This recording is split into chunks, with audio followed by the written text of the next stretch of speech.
All right, welcome. Today we're tackling a real historical detective story. This one sits right at the crossroads of archaeology, ancient texts, and, yeah, faith. We are digging deep into the story of Joseph in Egypt. So let's get right into it. The main question here seems simple, right? But believe me, the answer is, well, it's anything but. We all know the story, Joseph, the amazing coat, his crazy rise to power in Egypt. But actually pinning that story down on a historical timeline, wow, that is one of the biggest puzzles for historians and biblical scholars, period. And here's the very first twist. Turns out you can't figure out when Joseph got to Egypt until you decide when his descendants, the Israelites, left Egypt. That's right, we're talking about the Exodus. That date is the anchor for everything else. And you know what makes this so tough? The date of the Exodus itself is a massive debate among scholars. Why? Because there's just not a lot of direct archaeological evidence, so everyone has to piece it together by interpreting the timelines in the text. Okay, so to even start to solve this, we have to introduce a really mysterious and powerful group, the Hyksos. So who were these guys? Well, they were foreign rulers, probably Semitic, who actually took control of Lower Egypt for about 200 years. This is the key. Depending on how you date the Exodus, you get two completely different possibilities. Either Joseph served a native Egyptian pharaoh before the Hyksos showed up, or he served one of the Hyksos kings himself. So, you see, this is the fundamental split in the road. If you pick an early date for the Exodus, that means Joseph got there before the Hyksos. If you pick a late date, he's right there in the middle of their reign. Now, you got to admit, the late date theory, it just makes sense on the surface, right? Wouldn't a Semitic guy like Joseph have a much easier time climbing the ladder under other Semitic rulers instead of native Egyptians? It's a really strong point. But the case for the early date has some pretty compelling evidence of its own. Okay, let's put some actual dates on this to get our bearings. The Hyksos period. We're talking roughly from around 1750 BC until they were kicked out by a native Egyptian dynasty around 1570 BC. So that 200-year stretch, that's the historical window we're playing in. All right, now for the real detective work. Let's start by looking at the evidence that points to Joseph arriving before the Hyksos. People who believe in this earlier timeline, they point to three very specific clues hidden right there in the biblical text, and they think these clues crack the whole case wide open. Okay, clue number one. This is a fascinating cultural detail, one of those things that's so easy to just read right past in the book of Genesis, and it all comes down to a single line in the text about how the Egyptians felt about a certain profession, specifically shepherds. Yep, the book of Genesis says it flat out, and the argument goes like this. This attitude, this dislike of shepherds, it makes total sense for a native Egyptian dynasty.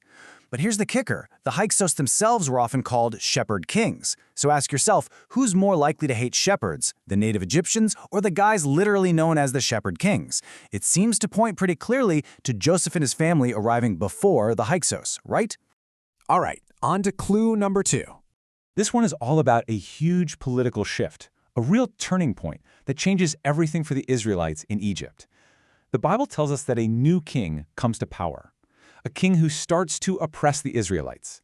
And figuring out who this new king was, well, that's a massive piece of this puzzle.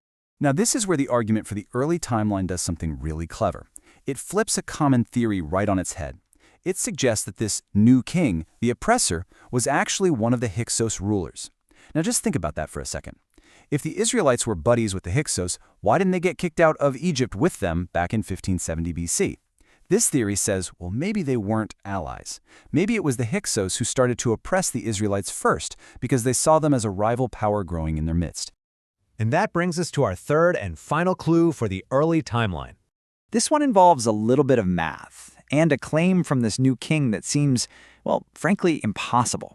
It's a statement he makes about the Israelite population, and on the surface, it just sounds like a crazy exaggeration. So the whole thing hinges on one tiny word, we.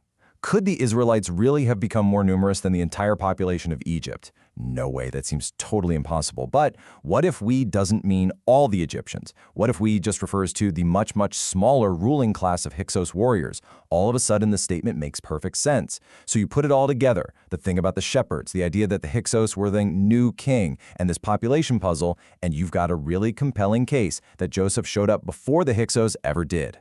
But, just like in any good mystery, it's never that simple, is it? For every single clue we just looked at, there are other details that kind of muddy the waters, and they keep that other theory that Joseph arrived during the Hyksos period very much in the running. Okay, let's circle back to that first clue, the shepherd thing. The whole argument rests on the idea that the Hyksos were called shepherd kings. But here's the problem. The meaning of the name Hyksos is actually up for debate. Another equally possible translation is just foreign rulers. And if that's the case, then the Egyptian hatred of shepherds has nothing to do with them. And that whole clue, it pretty much falls apart. And that population puzzle?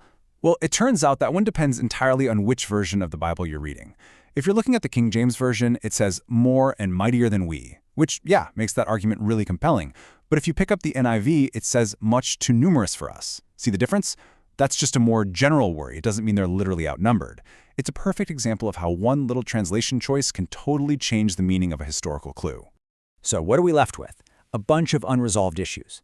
The meaning of Hyksos isn't certain, different Bible translations give us different feelings, and for that whole early date theory to even work, you have to assume there's a big, unmentioned gap in the timeline in Exodus. All of these things really poke holes in the pre-Hyksos argument, and it's why a lot of historians still think the simpler explanation is the most likely, that Joseph, a Semitic foreigner, rose to power under, well, other Semitic foreigners. Okay, we've laid out the clues, the counter-arguments, all the complications. So after all that, what's the verdict? Where do historians actually land on this? What, if anything, can we say for sure?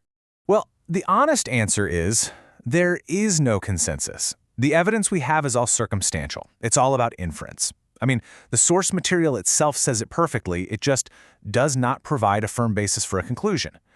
We're working with little fragments, different interpretations. We are a long way from having definitive proof. But here's what we can say. The best guess is that Joseph probably got to Egypt sometime between 1900 and 1700 BC. And if you look at the timeline, that 200-year window overlaps perfectly with the rise of the Hyksos. So did he get there just before them, or right as they were taking over? The records are just too fuzzy to know for sure. And all of this leaves us with one last really fascinating question.